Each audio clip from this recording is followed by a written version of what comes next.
Bonjour à tous. Je continue à vous partager des extraits du livre du cardinal Ouellette, Mystère et sacrement de l'amour. La sacramentalité de l'Église domestique, suite. Le premier écrit prophétique de Jean-Paul II demeure toujours d'actualité. L'homme ne peut vivre sans amour. Il demeure pour lui-même un être incompréhensible. Sa vie est privée de sens s'il ne reçoit pas la révélation de l'amour, s'il ne rencontre pas l'amour, s'il n'en fait pas l'expérience, et s'il ne le fait sien, s'il n'y participe pas fortement. Conclusion. Étant des actes du Christ et de l'Église, les sacrements représentent dans l'histoire du salut le don sponsal du Christ que l'Église accueille et laisse fructifier. Sa ministérialité atteint un sommet symbolique lorsque les époux s'échangent leur consentement, devenant ainsi sacrement de la relation sponsale du Christ et de l'Église. Ils deviennent alors une communauté de vie et d'amour dans le Christ et dans l'Esprit Saint, une véritable Église domestique bénie et habitée par la Sainte Trinité. Dans la communio personarum de la famille fondée sur la foi, la communio Trinitatis n'est pas seulement reflétée et imitée de loin.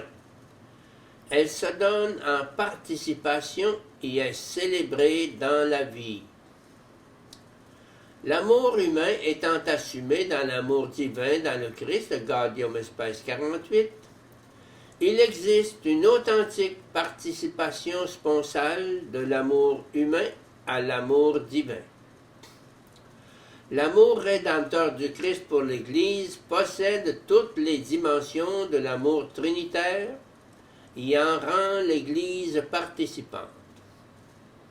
En conséquence, les dons interpersonnels des époux et de leurs enfants dans le Christ contiennent, pour ainsi dire, les dons interpersonnels des personnes divines.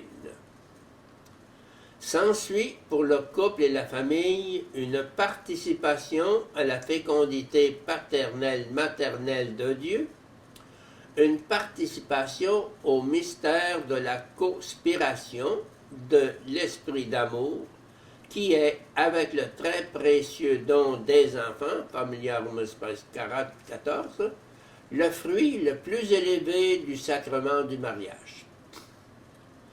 L'Église et la société sont donc illuminées et édifiées par cette communio personarum humaine et divine qui intègre la famille chrétienne à la mission salvifique du Christ et de l'Église. Le don substantiel du Christ dans l'Eucharistie demeure la source et le sommet de tout l'ordre sacramentel. Mais ce don sponsal du Christ a besoin du mariage sacrement et de la virginité pour être compris et traduit dans un langage personnel et sponsal. Il a également besoin des deux états de vie complémentaires pour être pleinement incarné dans la vie quotidienne et mis à la disposition de la société. Le mariage et la virginité sont liés organiquement et sponsalement à l'Eucharistie, dont ils reçoivent la fécondation indispensable de leur sacramentalité dans l'Église.